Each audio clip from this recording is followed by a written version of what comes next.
Hello, Bay Ridge, and welcome to another episode of After Hours, where we're talking about the either the teaching on Sunday and going a little bit deeper, or other aspects of Christian living. This Sunday we talked about water baptism. We had the joy of watching as Wyatt Berg was water baptized. So I want to go a little bit further in that topic today, because obviously in one teaching I couldn't cover everything. So I want to tell you about two resources we have on the church website that you can look at if you want to study water baptism further. First, in 2010, there was a 7 teaching series that was done. You can find it on the teaching by series page. You'll see the link down below. And there's a series called Water Baptism.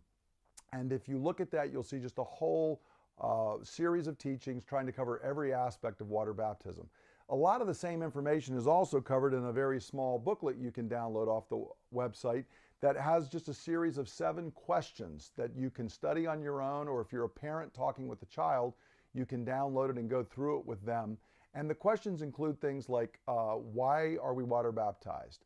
When should we be water baptized? What happens when we're water baptized? Who should be water baptized? Is it for infants or is it for believers? In whose name should we be water baptized? Is it necessary for me to be water baptized to go to heaven? And should water baptism be done by sprinkling or pouring or immersion? What's the proper mode or means? And it's important to understand when we look at those, we believe that there are biblical answers for each of those. And for example, on the modes, some of them make more sense relative to what water baptism is and what it's symbolizing. But many of them are not critical. While one of the questions is absolutely critical and essential, which is, do I have to be water baptized to go to heaven? To get that question wrong is to compromise the gospel. It's to undermine the very nature of salvation. And so I encourage you to take a look at those, and you can study them further, to work through them, to understand the materials that are there.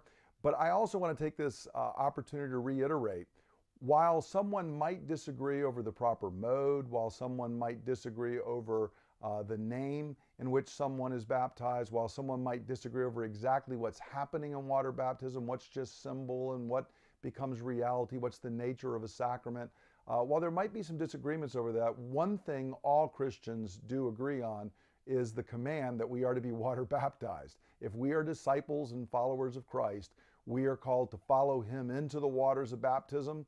We are called to obey his command in the Great Commission. We are called to follow the example that is laid out in Scripture and down through church history. And if you've not been water baptized, I urge you, take a look at the materials, but not just for your own information, not so that you can argue one point or another, but rather so that you can obey the Lord and follow him in water baptism. It is a huge blessing. I remember my own water baptism many years ago, and it's something I refer back to in my own walk with the Lord all the time. It's something that Martin Luther himself declared that when he was wrestling with the devil, reminded him, I am a baptized Christian, so I will not engage in that behavior.